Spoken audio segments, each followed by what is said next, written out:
ஒரு தடவை மட்டும் எனக்கு 10,000 வாங்கி கொடு. நம்ம சின்ன புள்ளியூர் முனியப்பன் கோயில்ல ஒரு பணியார கடை ஆரம்பிக்கலாம்.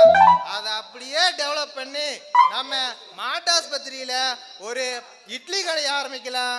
அதையும் அப்படியே டெவலப் பண்ணி என் பொண்டாட்டி அதுக்கான பேர்ல பெரிய ஹோட்டலா ஆரம்பிச்சிருவோம். கிளிப்ப இப்படிதான் தள்ளு வண்டி கடை வைக்கிறேன்னு சொல்லி கந்துக்கு பணம் வாங்கினேன், பொறி கடை வைக்கிறேன்னு சொல்லி கந்துக்கு பணம் வாங்கினேன், சாலனா கடை வைக்கிறேன்னு சொல்லி கந்துக்கு பணம் வாங்கினேன், சில்லி கடை வைக்கிறேன்னு சொல்லி கந்துக்கு பணம் வாங்கினேன், விறகு கடை வைக்கிறேன்னு சொல்லி கந்துக்கு பணம் வாங்கினேன்.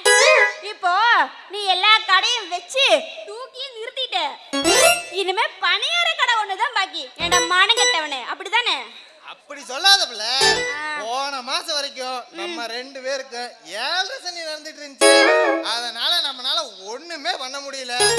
ஆனா இன்னையில இருந்து நம்ம 2 பேருக்கும் சுக்கிர திசை ஸ்டார்ட் ஆயிடுச்சு.